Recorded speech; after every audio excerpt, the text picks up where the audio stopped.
మీకు కావాల్సినటువంటి ఆంధ్రజ్యోతి. ఆంధ్రజ్యోతి అంటే చంద్రబాబు నాయుడు, ఆంధ్రజ్యోతి అంటే తెలుగుదేశం పార్టీ. ఆ రోజు హత్య జరిగినటువంటి రోజు మీ ఆంధ్రజ్యోతిలో వచ్చినటువంటి ప్రచురణ మీకే చూపిస్తున్నా. మీ ఆంధ్రజ్యోతిలో వచ్చింది క్లియర్గా. కాపు కాసి హత్య, మందలించాడని కక్ష పెంచుకున్నాడు. స్నేహితులతో కలిసి ఇంటి వద్దకు వెళ్ళి కత్తులతో దాడి, తిరిగి రిమ్స్లో కత్తులతో పొడి చేశారు. అన్న మృతి, తమ్ముడికి గాయాలు. ఇది ఎవరు రాశారు సార్? మీ ఆంధ్రజ్యోతి కాదా? జరిగిన ఇన్సిడెంట్ జరుగుతానే మీ విలేకరులు మీకు ఇచ్చినటువంటి వాస్తవం కాదా ఇది? దీన్ని మీ పేపర్లో రాయలేదా? కడపలో ఏదో చిన్న ఘర్షణ జరిగింది, లేకుంటే ఒక హత్యకు జరిగింది, అందరూ కూడా బాధ్యత వహించాలి, అందరూ కూడా బాధపడాల్సినటువంటి వ్యక్తి. ఈ సంస్కృతి నుంచి అందరం కూడా బయటపడాల్సినటువంటి అవసరం ఉంది. తప్పు చేసేటువంటి వాళ్ళను శిక్షించాల్సినటువంటి అవసరం ఉంది. తప్పు ఎవడు చేస్తాడో, ఎవడైతే చెడు దావుల్లో నడుస్తాడో వాళ్ళని శిక్షించేదానికి అందరూ కూడా ప్రయత్నం చేయాలి. దాన్ని పక్కదావ పెట్టించి నీకు అవసరమైనటువంటి నీ పొలిటికల్ గేమ్ కోసం రాజకీయంగా ఇంత దిగుజారుతనం ఈ తెలుగుదేశం పార్టీకి, చంద్రబాబు నాయుడు గారికి అవసరమా అని చెప్పి నేను అడుగుతున్నా. నీకు ధైర్యం లేదా? నువ్వేందో పెద్ద పెద్ద మాటలు మాట్లాడినావు ఆ రోజు. సంపద సృష్టిస్తా, ఇది చేసి అది ఈ రాష్ట్రాన్ని అంతా బాగుపరుస్తా, అప్పులు చేయకుండా ఈ రాష్ట్ర ప్రజలకందరికీ కూడా మెరుగైన సంక్షేమ పథకాలు అందజేస్తా, ఇవన్నీ మాట్లాడేటువంటి వ్యక్తిని ఆచరణకు వచ్చే కొద్దీ ఏమీ చేయలేకుండా ఈ రాష్ట్రంలో ఉన్నటువంటి ప్రతి మహిళకు సంవత్సరానికి 15,000 ఇస్తానని చెప్పినాం. 2 సంవత్సరాలు పూర్తయింది. ఎక్కడ ఎవరికైనా ఇచ్చినావా? అది అడుగుతారని, అది ప్రశ్నిస్తారని వాడికి అవకాశం లేకుండా నీ అంతకు నువ్వే ఒక అజెండా నువ్వే తయారు చేసుకొని నువ్వు నీ హెడ్లైన్స్లో నీకు కావాల్సినటువంటి పేపర్లో జగన్మోహన్ రెడ్డిని అపకీర్తి తెచ్చే రకంగా వ్యాకరణలు రాయడం. నువ్వు చెప్పినావు ఈ రాష్ట్రంలో ఉన్నటువంటి నిరుద్యోగులకు అందరికీ కూడా ఉద్యోగాలు ఇస్తా, లేకుండా ఉంటే నిరుద్యోగ గుర్తిస్తా అని చెప్పినావు. ఎక్కడైనా ఒకరికైనా ఇచ్చినావా? ఇవాళ నువ్వు ఇచ్చినటువంటి హామీల్లో ఒక్కటైనా సంపూర్ణంగా అమలైందా? అన్నిటికీ ఏదో ఒక కామ పెట్టడం, ఏదో ఒక క్లాస్ పెట్టడం, పక్కన పెట్టడం. మేజర్ ఏవైతే మీ హామీలు ఇచ్చినావో అవి అసలు ఇంతవరకు టేకప్ కూడా చేయలేదు. ఈరోజు మీరు చేసేటువంటి కార్యక్రమాలు ప్రజలంతా అసహించుకునేటువంటి రకంలో ఉంది. ఈరోజు మెడికల్ హాస్పిటల్స్ తీరును మీరు ఏ రకంగా ప్రైవేట్ పరం చేయాలని చెప్పి ఆలోచన చేశారో రాష్ట్ర ప్రజలంతా ఉమ్మారు మిమ్మల్ని, చీకొట్టారు మిమ్మల్ని. దాంట్లో నుంచి బయటపడాలి నువ్వు. దాంట్లో నుంచి బయటపడేదానికి రోజుకు ఒక కారణం. ఆ తర్వాత మా పార్టీ మా నాయకుని కుటుంబ సభ్యులు ఒకరినైతే నువ్వు లోపరుచుకొని నీకు అవసరమైనప్పుడంతా నువ్వు ఎప్పుడైతే గడ్డు కాలంలో ఉంటావో, నువ్వు ఎప్పుడైతే ఆపదలో ఉంటావో ఈ యొక్క కేసులు ముందరికి తీసుకొని పెట్టి నీ ఈనాడు పేపరు, నీ ఆంధ్రజ్యోతి పేపర్లో హెడ్లైన్స్. నేను అడుగుతున్నాను, ఎక్కడికి పోతున్నాం? ఇది ఏం సాంప్రదాయం ఇది? ఇటీవల కాలంలో ఆ యొక్క మన మాచర్ల కాన్స్టిట్యున్సీలో గుండ్లపాడు అనేటువంటి విలేజ్లో ఒక హత్య జరిగింది.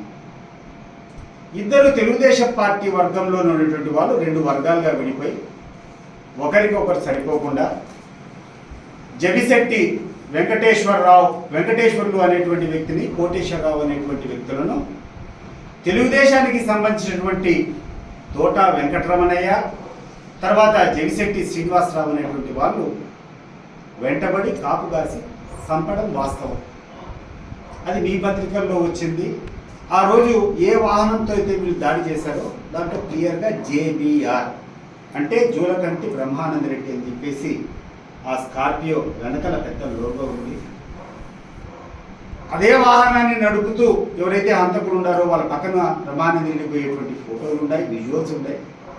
ఇవి పక్కన పెట్టి ఏమీ సంబంధం లేనటువంటి మా పార్టీ నాయకులు పిన్నెల్లి రామకృష్ణారెడ్డిని ఆ హత్యలో మీరు చూపిస్తారా? ఏమండి పోలీసులు మీకు కూడా చెప్తున్నాం, ఇది సమంజసమా? అధికార పార్టీ ఉంటే అధికార పార్టీకి ఏ రకంగా అంటే ఆ రకంగా మీరు దాసోహమై వాళ్ళు చెప్పినటువంటి స్క్రిప్ట్లో అమాయకులందరినీ తీసుకొని వచ్చి కేసులో పెడతారా? ఏం సంప్రదాయం ఇది? దయచేసి నేను చెప్తున్నా, ఈ పద్ధతి మీరు మానుకోకుండా ఉంటే మీకున్నటువంటి ఈ సునకానందం ఏదైతే ఉందో, ఈ సునకానందం 2 రోజులు 3 రోజులు పేపర్లు రాసుకుంటారేమో, 3 సంవత్సరాలు అయిన తర్వాత ఈ ప్రభుత్వాలు ఏమి మన మీకు అండగా ఉండవు.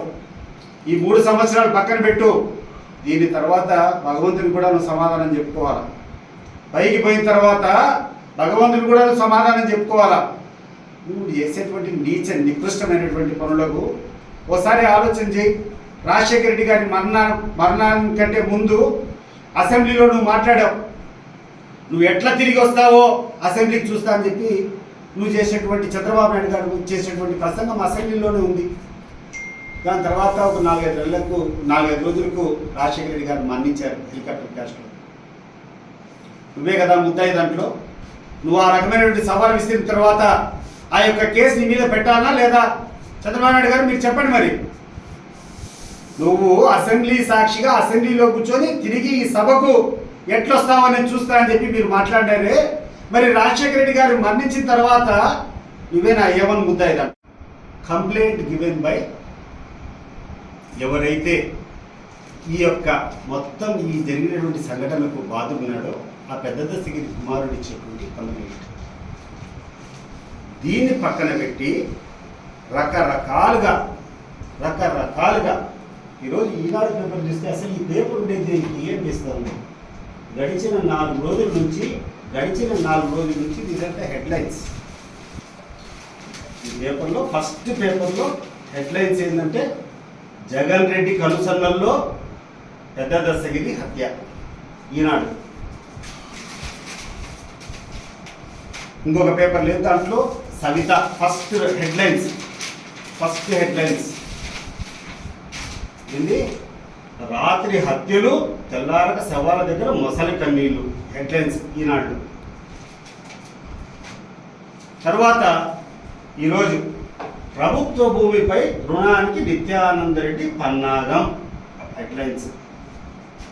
అసలు ఎక్కడికి పోతాంటారు ఈ పత్రికలు? అసలు ఏమి చేయాలనుకున్నారు, ఏమి చూపించాలనుకున్నారు అంటే నాకు అర్థమే కావడం లేదు. మీ వార్తాపత్రికలు ఉండేది ఈ దేశంలో, ఈ రాష్ట్రంలో ఏ రకంగా ప్రజలకు మేలు జరుగుతున్నాయి, ఏ వాతావరణం ఉండాలో చెప్పేదానికి పత్రికలు ఉంటే, మీ పత్రికల్లో ప్రధానంగా ఏ రకంగా లిస్టప్ చేసి వైఎస్ఆర్ కాంగ్రెస్ పార్టీకి అప్రతిష్ట పాలు చేయాలా, ఏ సంబంధం లేది ఏదో ఒక తోకను పట్టుకొని జగన్మోహన్ రెడ్డికి అంటగట్టాలనేటువంటి ప్రయత్నాలు తప్పితే ఇంకేమైనా ఉన్నాయా అని అడుగుతున్నాను. నిన్న అనకాపల్లికి పోయినాడు ముఖ్యమంత్రి చంద్రబాబు నాయుడు గారు. ఆడ ఏదో పబ్లిక్ కార్యక్రమం, ఏదో నువ్వు చేసేటువంటి మేలో నీ డెవలప్మెంట్ ఏదో మాట్లాడాల్సినటువంటి పరిస్థితులు ఉంటే అది వదిలిపెట్టి వివేకానంద రెడ్డి హత్య కేసు దగ్గర నుంచి అలిపిరిలో జరిగినటువంటి సంఘటన వరకు మాట్లాడుతూ ప్రతి ఒక్క దానికి వైఎస్ఆర్ కాంగ్రెస్ పార్టీనో జగన్మోహన్ రెడ్డో ఎవరో లింకప్ చేసేటువంటి ప్రయత్నాలు జరుగుతున్నాయి. సార్ చంద్రబాబు నాయుడు గారు ఎందుకు ఇంత అరాచకానికి పాల్పడతాడో? అరాచకం కాదా ఇది? 76 సంవత్సరాలు, ఇటీవల నిన్నో మొన్న చూసిన పేపర్లో 76 సంవత్సరాలు పూర్తయినాయి మీకు. ఎవరం శాశ్వతం కాదు, ఏదో ఒక రోజు పోవాల్సిందే.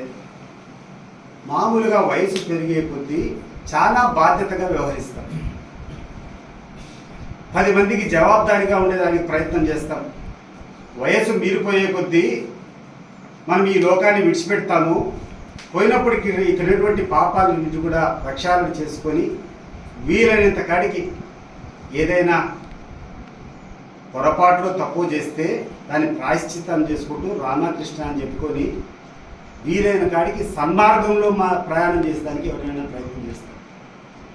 కానీ చంద్రబాబు నాయుడు గారి ఈ శక్తి ఏందో, ఈ కుట్ర ఏందో, ఈ కుట్రలు చేసేదానికి ఆయనకునేటువంటి మనసు ఏందో, వయసు పెరిగే కొద్దీ కొంత వివేకంతో మాట్లాడాల్సింది పోయి ఇంత చౌకబారగా ఇంత నీచంగా, ఇంత నికృష్టంగా జరిగిన ప్రతి చిన్న సంఘటన కూర్చొని జగన్మోహన్ రెడ్డి గారిని లేకుంటే వైఎస్ఆర్ కాంగ్రెస్ పార్టీ లింకప్ చేసి మాట్లాడడం నీకు సిగ్గుచేటుగా అనిపించడం లేదా సార్?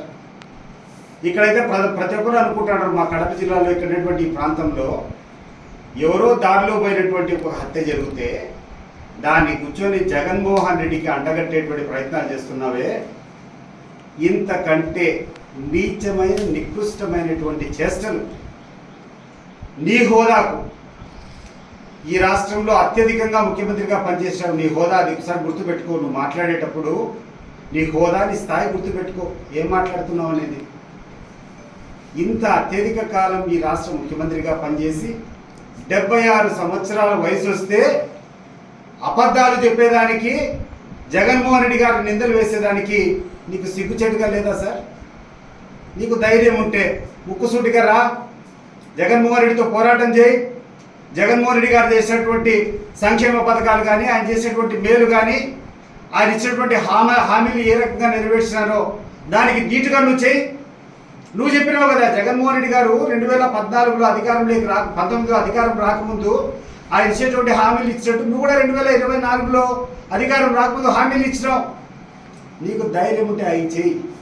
అవి చేయలేక, అవి చేసేదానికి సాధ్యం కాక, ప్రజల దృష్టిని ఏమార్చేదానికోసం నువ్వు పన్నేటువంటి పన్నాగాలు ఈ రాష్ట్ర ప్రజలు గుర్తుపెట్టుకోలేకుండా ఉంటున్నారనుకుంటున్నావా?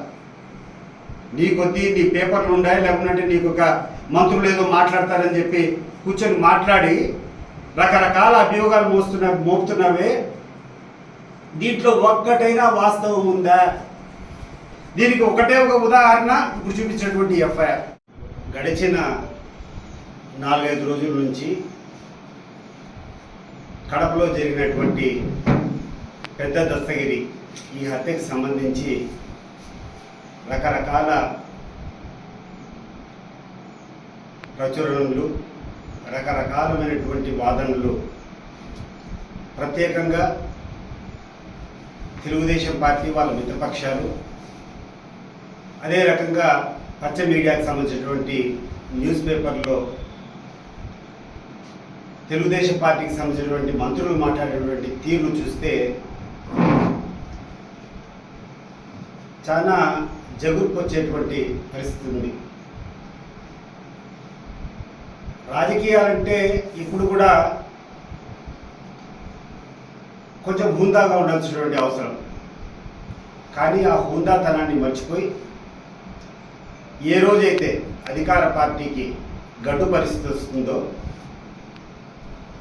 ఏ రోజైతే ప్రజలకు ఇచ్చినటువంటి హామీలను వీళ్ళు చేయలేకపోతారో, వీళ్ళు చేసేటువంటి వాదనలన్నిటి కూడా ప్రజల ముందర హాస్యాస్పదం అవుతుందో, ఏదో ఒక కొత్త అజెండాను తీసుకొని వచ్చి ప్రజల యొక్క మైండ్ సెట్ను మార్చే రకంగా ఈ తెలుగుదేశం పార్టీ నాయకులు కానీ, ఈ తెలుగుదేశం పార్టీని బలపరిచే పత్రికలు కానీ చేసేటువంటి వ్యాకరణలు, వీళ్ళు ప్రచురించేటువంటి ప్రచురణలు చాలా బాధ కలిగిస్తున్నాయి. వాస్తవంగా ఈ పెద్ద దస్తగిరి అనేటువంటి వ్యక్తి చనిపోవడానికి కారణం స్పష్టంగా ఇన్సిడెంట్ జరుగుతానే, ఆ యొక్క సంఘటన జరుగుతానే మొట్టమొదటగా ఇచ్చినటువంటి స్టేట్మెంట్ ఏదైతే ఉందో దానికి అత్యంత ప్రాధాన్యత ఉంటుంది, అత్యంతంగా దాని విశ్వసనీయత ఉంటుంది. అంటే అది అప్పటి వరకు అడల్టరేషన్ అనేది జరగదు, ఎవరు కూడా దాన్ని కల్పితాలు చేసేదానికి అవకాశం ఉండదు. మీరు చూస్తే మొట్టమొదట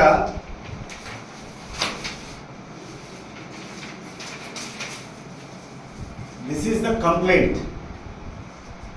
పెద్ద దస్తగిరి చనిపోతానే అక్కడటువంటి ప్రత్యక్ష సాక్షి ఈ సంఘటనకు కారణంలో ఒక వ్యక్తి, వాళ్ళ కొడుకు చిన్న దస్తగిరి, వెంకట దస్తగిరి అంటారు ఆ అబ్బాయిని. ఆ అబ్బాయి ఇచ్చినటువంటి స్టేట్మెంట్ ఇది పోలీసులకు ఆయనకి ఇచ్చినటువంటి కంప్లైంట్.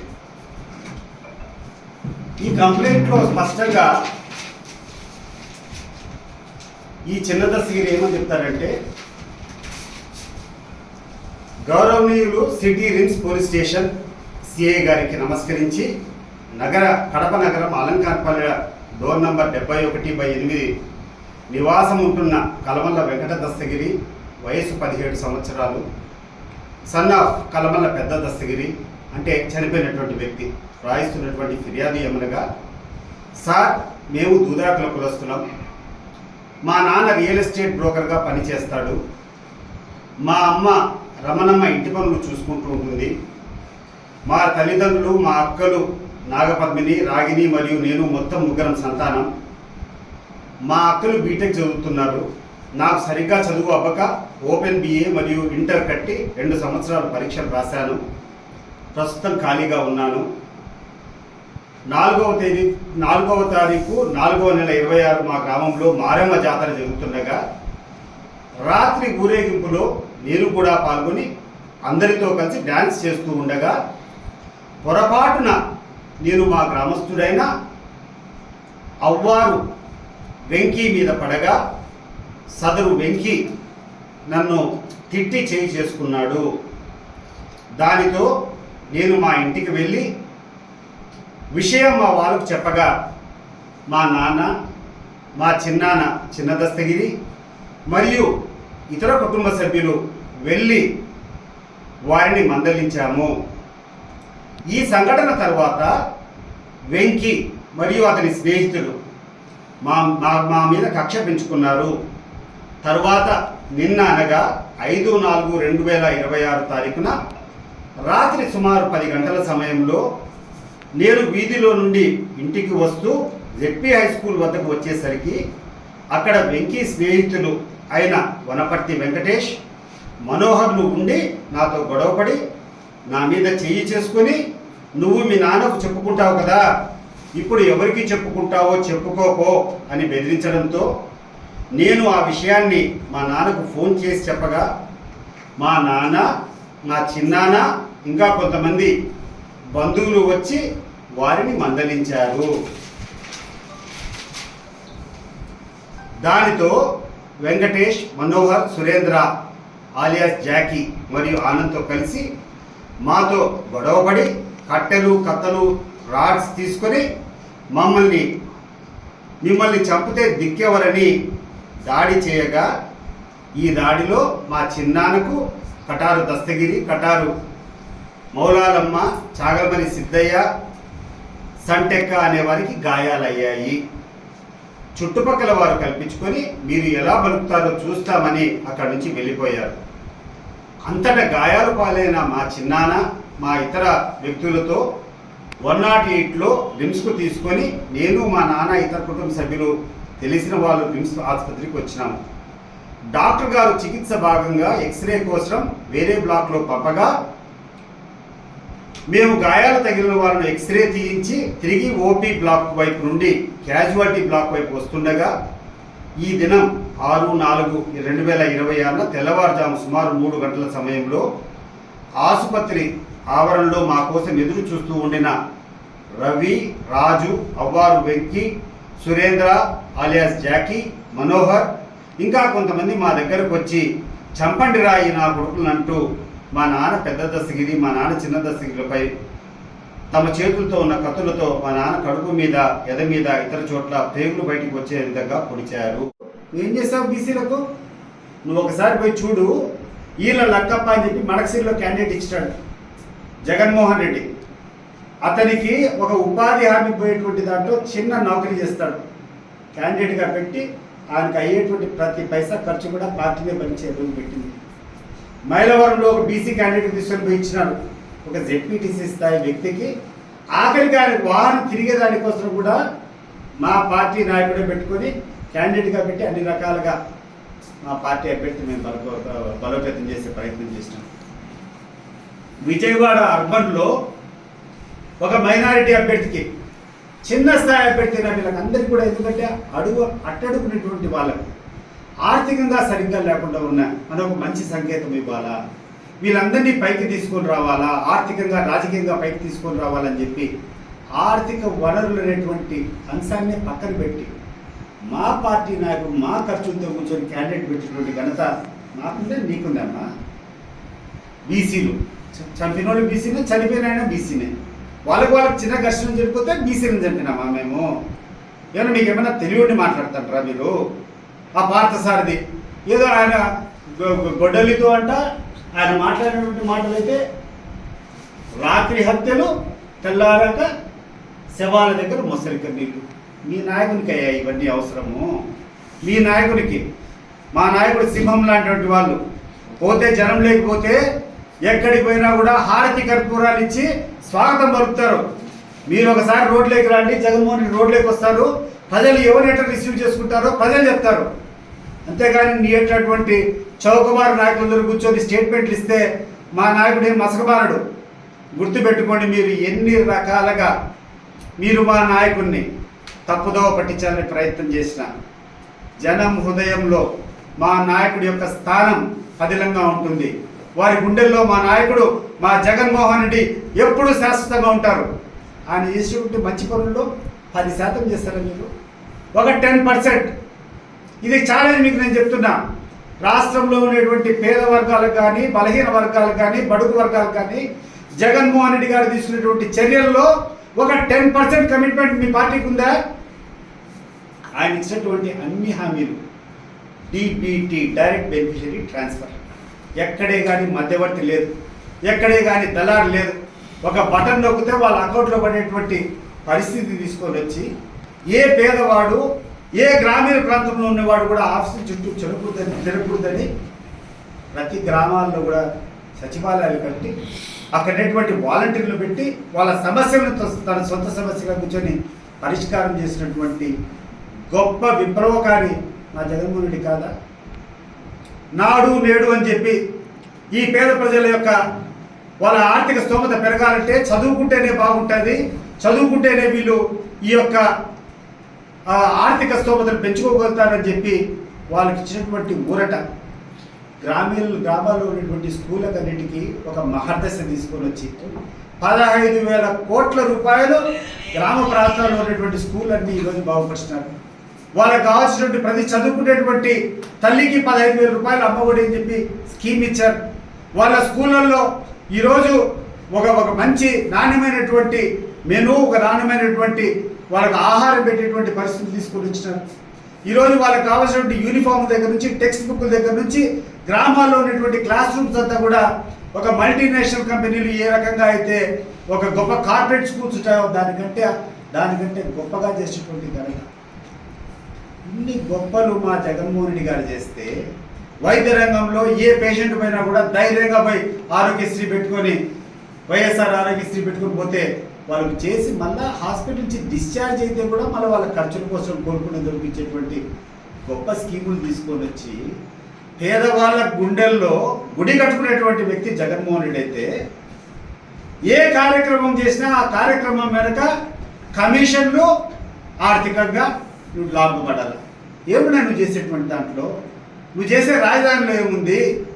నువ్వు చేసే రాజధానిలో దోపిడీ తప్ప ఏముంది? మరి ఎందుకు కంటిన్యూ చేయడం లేదు నీ పేపర్లలో? రాజధాని గురించి నీ పేపర్లో ఎందుకు పక్కన పెట్టేసినాయి? లడ్డు గురించి ఇప్పుడు ఎందుకు పక్కన పెట్టేసినాయి? ఉమ్ముతాంటారు మిమ్మల్ని ప్రజలు మిమ్మల్ని చీత్కరించుకుంటూ అంటారు. ఇంత నీచుడా, ఇంత నికృష్టుడా అని. ఇంకా ఎన్ని రోజులు ఆడతారు సార్ ఇవన్నీ? దయచేసి చంద్రబాబు నాయుడు గారు కానీ ఈ తెలుగుదేశం పార్టీ నాయకులకు చెప్తున్నాను, మీకు ధైర్యం ఉంటే, మీకు ప్రజల పట్ల ఏమైనా విశ్వసనీయత, విశ్వాసం ఉంటే మీరు చెప్పినటువంటి హామీలను దయచేసి అన్నీ కంప్లీట్ చేయండి. మంచి పథకాలకు ఇవ్వండి. ప్రభుత్వ ధనాన్ని దుర్వినియోగం చేయొద్దండి. మీ కమిషన్ల కక్కుర్తి కోసం రాష్ట్రాన్ని, రాష్ట్ర ప్రజలను అప్పుల బారి నుంచి కాపాడండి. ఈ యొక్క అతి తెలివితేటలను ప్రతి ఒక్క సందర్భంలో ఎండగడతాం. ఈ దస్తగిరి విషయమే కాదు, ప్రతి ఒక్క విషయంలో మేము చర్చకు వచ్చేదానికి సిద్ధంగానే ఉన్నాం.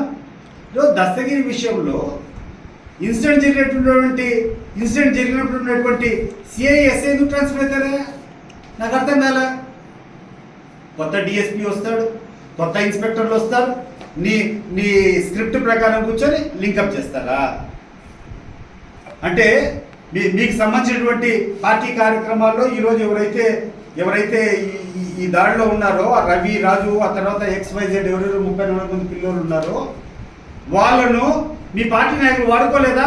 గుడ్డల మీద చేయి పెట్టుకుని చెప్పు. మన కడపలో బిల్డప్ దగ్గర మీ పార్టీకి సంబంధించిన ఇద్దరు నాయకుల మధ్య తగాదా జరిగితే ఒక నాయకుడు వీళ్ళని తీసుకొని వచ్చి ఆ బిల్డప్ దగ్గర వాడుకున్నాడా లేదా చెప్పాలా. కడపలో ఎరుముకపల్లిలో ఒక బిల్డింగ్ ఒకటి గుండప్రసాద్ అని చెప్పి ఒక ఎక్స్ఎమ్మెల్యేకి సంబంధించినటువంటి ప్రాపర్టీ అది చేసేటప్పుడు ఈ సంబంధించినటువంటి ఈ ముద్దాయిల్లో కొంతమంది దాంట్లో వచ్చి మీ పార్టీ వాళ్ళకి సహకరించడం లేదా అది మీరు చెప్పాలా. అంతేగాని వాస్తవాన్ని ఎంతవరకు ఉందో అంతవరకు చెయ్యి. తప్పు చేసినటువంటి వాళ్ళని శిక్షించాలనే దాంట్లో ఎవరు కూడా వేరే ఆలోచన లేదు. తప్పు చేసిన శిక్షించాలి, కానీ దాని హద్దులు దాటి నీ స్వార్థ ప్రయోజనాల కోసం, నీ రాజకీయ లబ్ధి కోసం ఇంత నీచంగా వ్యవహరించడం సరైనది కాదు, సబబు కాదని చంద్రబాబు నాయుడుకు హితవు పలుకుతున్నాను. ఈ రాష్ట్రంలో నువ్వు అధికారంలోకి వచ్చిన తర్వాత గడిచిన 2 సంవత్సరాల్లో 21 హత్యలు జరిగాయి. ఈ 21 హత్యలు ప్రభుత్వం స్పాన్సర్ చేసినటువంటి హత్యలు కాదా? మరి ప్రభుత్వం పెద్ద అయినటువంటి నీకు ప్రతి ఒక్క దాంట్లో బాగుండి ప్రతి ఒక్క దాంట్లో నిన్ను ఏమని ముద్దాయిగా పెట్టాలా లేదా? చంద్రబాబు నాయుడు గారు ఒకసారి ఆలోచన చేసి చెప్పు. ఏం మాట్లాడుతున్నాం, ఏం చేస్తున్నాం?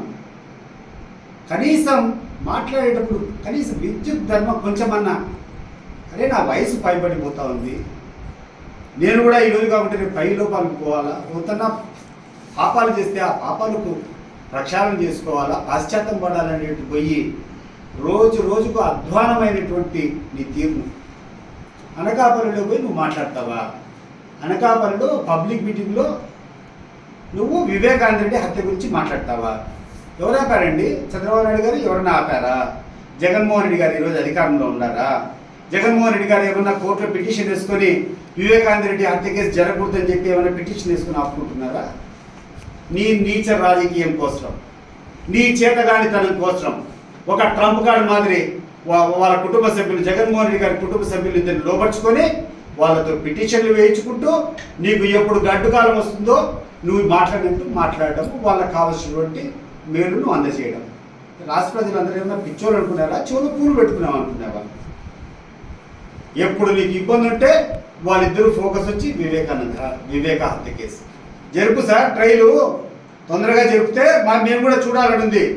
కోర్టు చెప్తాది కదా ఎవరికి హత్యలో సంబంధం ఉందో, లేకుంటే ఎవరి దాంట్లో ముద్దాయిలో ఎవరు చేశారనేది కోర్టు తీర్పిస్తుంది కదా.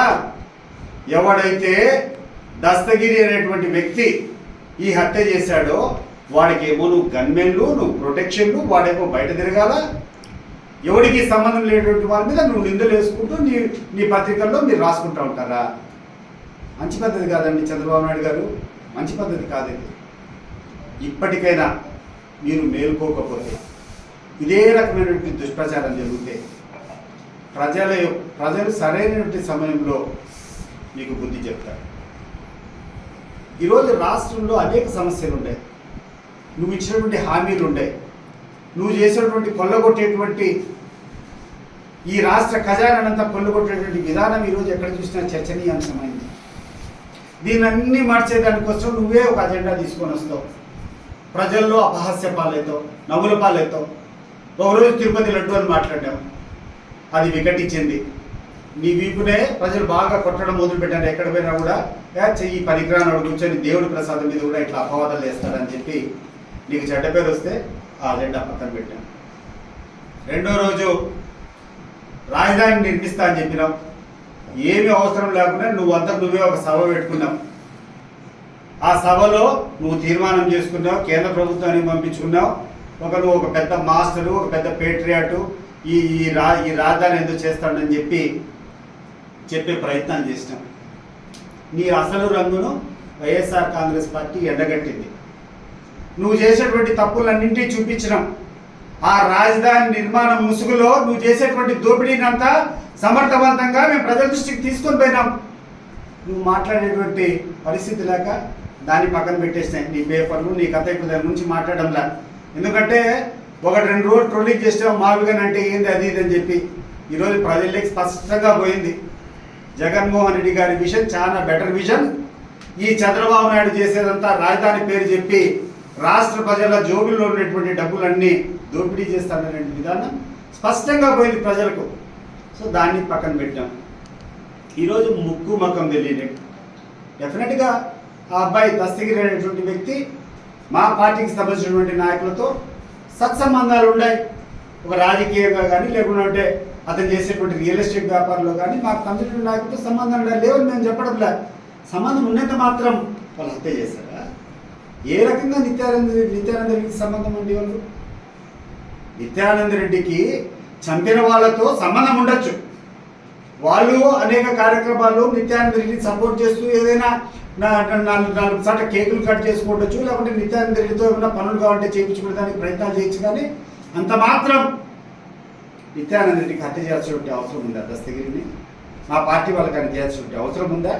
స్పష్టంగా వాళ్ళు ఇచ్చినటువంటి కంప్లైంట్లోనే ఆ మారేమ్మ గుడి దగ్గర జరిగినటువంటి దాంట్లో ఒకరి మీద పడి ఆ చిలికి గాలివాన మారి ఈ పిల్లోళ్లకు ఉన్నటువంటి ఆ చెడ్డ అలవాట్ల వల్ల ఆ మద్యానికో లేకుంటే ఆ బంగాకో బానిసలై వాళ్ళు చేసుకునేటువంటి హత్యను తీసుకొని మా నాయకుని చుట్టేటువంటి ప్రయత్నం చేస్తావా? తప్పు చంద్రబాబు నాయుడు గారు, తప్పు గుర్తుపెట్టుకోండి. You will be answerable tomorrow. ఈ లోకంలో కాకుండా పైన ప్రతి ఒక్కరు గమనిస్తూ ఉంటారు. గుర్తుపెట్టుకో నువ్వు. ఇది మంచి పద్ధతి కాదు, నీ స్థాయికి మంచి పద్ధతి కాదు. ఆ తర్వాత మంత్రులు ఒక ఆమె వచ్చి మాట్లాడుతుంది, నేను బీసీ వాళ్ళని చంపినానండి.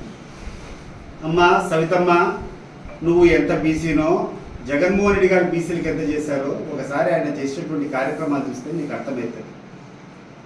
దేశ చరిత్రలోనే ప్రథమంగా ఈ రాష్ట్ర చరిత్రలోనే ఏ రోజు లేని రకంగా 175 అసెంబ్లీ సీట్లు, 25 పార్లమెంట్ సీట్లు ఉంటే 200 సీట్లకు గాను 50% కంటే ఎక్కువ బీసీలకు, ఎస్సీలకు, మైనారిటీస్ ఇస్తానని చెప్పి వాగ్దానం ఇచ్చి 102 సీట్లు, 200 సీట్లు దగ్గర ఉంటే 200 సీట్లు, 102 సీట్లు, 103 సీట్లు ఈ వర్గాలకు ఇచ్చినటువంటి గొప్పతనం జగన్మోహన్ రెడ్డి గారు నీకు వస్తుందమ్మా?